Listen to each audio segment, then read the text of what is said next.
Olá pessoal, estou aqui com vocês para mais uma aula da nossa física e hoje nós vamos falar de trabalho e potência mecânica. Uma força realiza trabalho quando ela transfere ou transforma energia. Já a potência ela mede a rapidez com que essa força realiza trabalho. Então nós vamos definir o trabalho observando este visual. Percebam que quando um corpo está sendo puxado por uma força F, e essa força F é constante, está inclinada de um ângulo θ com relação ao deslocamento, o trabalho é definido como sendo o produto da força pelo deslocamento, e percebam que essa força que você utiliza no cálculo do trabalho é a projeção da força aplicada na direção do deslocamento. Por isso a multiplicação pelo cosseno do ângulo θ. Percebam que esse trabalho pode ser positivo quando o cosseno do ângulo θ for maior do que zero, ou seja, quando o cosseno de θ for positivo. Esse θ então estará entre 0 e 90 graus, ou seja, maior ou igual a zero, menor que 90 graus.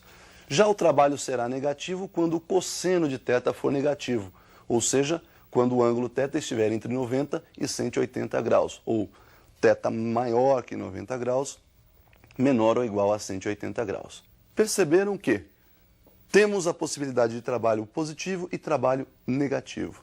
Agora, será que esse trabalho poderia ser nulo? Será que eu posso ter um trabalho nulo? Observem aí. Trabalho vai ser nulo em três circunstâncias. Ou o cosseno de θ é zero, ou seja, cosseno de θ sendo zero, nós temos aí θ igual a 90 graus. Ou o deslocamento é zero, ou seja, a força foi aplicada, mas o corpo não se deslocou. Ou a força aplicada tem módulo igual a zero. Podemos observar então nessas três possibilidades de trabalho nulo, podemos observar que o trabalho pode ser positivo e também pode ser negativo. Mas existe uma força tão importante aí que nós comentamos já lá nas leis de Newton, né, que foi aquela força-peso, a força com que a Terra atrai os corpos. E essa força-peso é uma força constante. Essa força-peso também realiza trabalho? Será que a força-peso consegue realizar trabalho? Bom, para isso a gente vai definir então como seria o trabalho da força-peso. Percebam que nós temos aí um corpo descendo uma rampa. Conforme ele vai descendo, nós temos uma altura diminuindo. Percebam aí que o trabalho dessa força-peso é dada pelo produto então do peso pelo deslocamento que esse corpo vai sofrer, pelo cosseno do ângulo θ, que seria então aí o fator que vai nos proporcionar a projeção do peso na direção do deslocamento, na direção e no sentido do deslocamento. Percebam que esse cosseno de θ, se nós providenciarmos aí um triângulo, pegando aí como hipotenusa o deslocamento e como um dos catetos a altura de onde esse corpo foi abandonado, nós temos aí que o cosseno de θ nesse triângulo é dado pelo cateto adjacente H, a própria altura, dividido pelo deslocamento que seria a nossa hipotenusa. E sabemos ainda que o peso é dado pelo produto da massa pela aceleração da gravidade. Percebendo que a partir dessas duas definições nós podemos fazer uma associação e juntá-las. Então dê uma olhada como é que fica a definição do trabalho do peso. Deslocamento nós então vamos determinar a partir do cosseno, né? Nós vamos observar que o deslocamento é dado pela relação entre altura e cosseno de θ e substituindo então tudo isso naquela equaçãozinha primeira, peso vezes deslocamento vezes cosseno, nós temos que o trabalho então é dado por peso mg, massa vezes a gravidade, o deslocamento aí é h sobre cosseno e multiplicado ainda pelo cosseno de θ. Então nós temos que o trabalho do peso é mg vezes h sobre cosseno θ multiplicado ainda por cosseno θ. Simplificando o cosseno θ, nós observamos que o trabalho do peso é dado pelo produto da massa, pelo módulo da aceleração da gravidade e ainda pela altura de onde o corpo foi abandonado. Então percebam vocês que o peso, o trabalho da força-peso, confirma aquilo que eu disse. Quando a força é constante, o trabalho independe da sua trajetória. Bom, será que esse trabalho do peso também pode ter o sinal positivo e também pode ter sinal negativo? Bom, vamos observar então como isso acontece. Observe então que o trabalho da força-peso vai ser positivo quando o corpo estiver descendo, ou seja, na descida nós temos uma aceleração da gravidade a favor do movimento. O movimento então é acelerado e, portanto, o trabalho positivo. Então nós teríamos o trabalho do peso m vezes g vezes h. Já na subida, o que nós vamos ter? Trabalho negativo, porque na subida a aceleração agora está contra o movimento e, portanto, ela é negativa. Daí nós temos então o trabalho da força-peso como sendo menos m vezes g vezes h. Então, pessoal, nós vimos que o trabalho da força-peso pode ser calculado pelo produto mGh e também pode ser positivo ou negativo.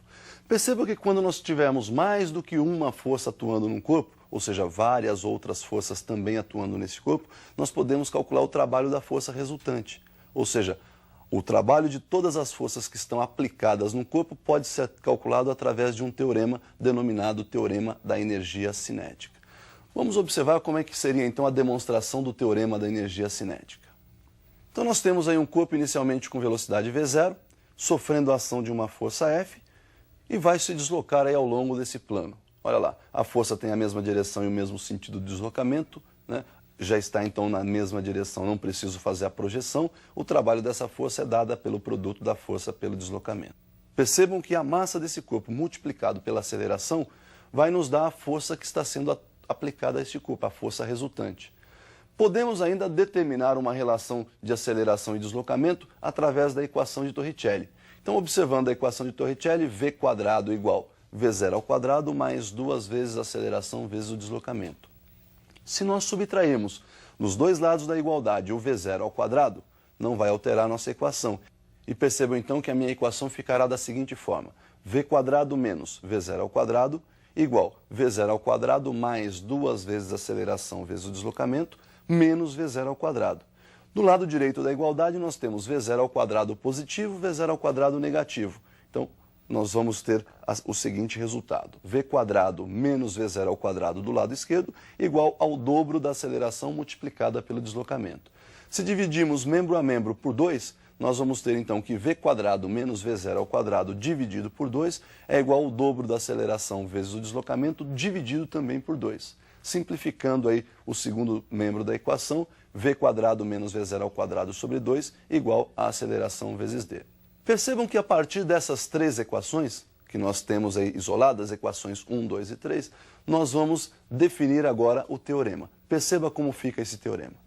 Então, juntando a equação 2 com a equação 1, nós temos que o trabalho da força resultante é dada pelo produto da massa vezes a aceleração vezes o deslocamento. Ou seja, trocamos a força pelo produto massa vezes aceleração. Se juntarmos agora essa nova equação à equação 3, ou seja, se juntarmos 3 e 4, nós temos que o trabalho da força resultante é dada pelo produto da massa, pela diferença entre os quadrados das velocidades dividido por 2. Então ficou assim, olha, m vezes v² menos v0² sobre 2. Posso desmembrar esse v² menos v0² sobre 2 em duas frações e daí nós temos a distributiva. A massa vai multiplicar todo mundo lá dentro do nosso parênteses. Então nós temos lá trabalho da força resultante dada pelo produto da massa pelo quadrado da velocidade dividido por 2. E vamos subtrair disso o produto da massa pelo quadrado da velocidade inicial dividido por 2. Este mv² sobre 2 nós chamamos de energia cinética de movimentação das partículas ou dos corpos. Daí então nós temos que o trabalho vai ser energia cinética final menos energia cinética inicial, ou seja, o trabalho da força resultante é a variação da energia cinética. Bom, percebam, pessoal, que nós temos aí algumas formas para calcular o trabalho. Uma outra opção seria o método gráfico. Pelo método gráfico também nós podemos calcular o trabalho e nós vamos observar então como é que fica esse método de cálculo. Percebam que o cálculo do trabalho pelo método gráfico é feito da seguinte forma. Quando nós tivermos um gráfico onde a força tangencial está representada no eixo vertical e o S, que é o espaço percorrido, está representado no eixo horizontal, percebam que da posição S1 até a posição S2 ocorreu um deslocamento. Estou considerando que a força tangencial, então, é constante. Daí nós temos que o deslocamento é a diferença entre a posição final e a posição inicial. Temos que a área desse gráfico é dada pelo produto da base, que representa o nosso deslocamento, pela altura que representa a nossa força. Daí, então, nós temos que área numericamente igual ao produto do deslocamento pela força, que nós vimos ser igual ao trabalho. Daí, área numericamente igual ao trabalho. Falando, então, tudo sobre o trabalho, nós podemos observar que existe aí uma relação entre energia e tempo, ou seja, a rapidez com que esse trabalho está sendo realizado, que é a chamada potência. Vamos observar, então, como ficaria a definição de potência. Potência média mede a rapidez com que uma força realiza trabalho. Então, como sabemos, trabalho é igual ao produto da força pelo deslocamento e pelo cosseno θ. Dividindo membro a membro por ΔT, que seria a nossa variação de tempo, nós temos que o trabalho sobre ΔT é igual F, força, vezes o deslocamento, vezes o cosseno θ, dividido também por ΔT.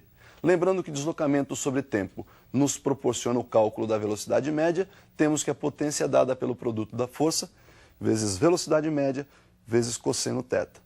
Daí, então, a potência média, força, velocidade vezes cosseno. Se, porventura, nós estivermos tentando calcular a potência para um instante qualquer, ou seja, a potência instantânea, em vez de velocidade média, usamos a velocidade instantânea. Daí, potência igual a força vezes a velocidade vezes o cosseno de θ.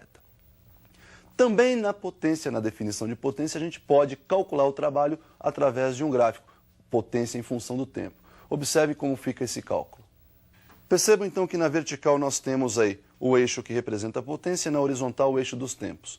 Para um intervalo que vai de T1 a T2, calculando a área desse gráfico, nós temos que a área será numericamente igual ao produto ΔT vezes a potência.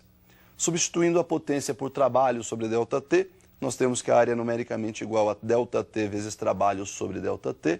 Simplificando esse ΔT, chegamos que a área é numericamente igual ao trabalho. Bom, pessoal, para finalizar nossa aula de hoje, vamos falar somente das unidades. Eu fiz para você aí um quadro onde aparecem as grandezas e as unidades. Observe então esse quadro aí. Olha lá, Sistema Internacional, força dada em Newton, deslocamento é dado em metros e o trabalho em joules. O tempo é dado em segundos e a potência então será joule por segundo, que nós vamos chamar de watt. Então esse é o quadro de unidades do Sistema Internacional para todas as grandezas que nós vimos aí hoje. Bom, pessoal, então o que nós tínhamos para falar de trabalho e potência era isso aí. Definimos o trabalho, definimos a potência e já podemos aplicar isso nos nossos exercícios. Então por hoje é só e até a nossa próxima aula.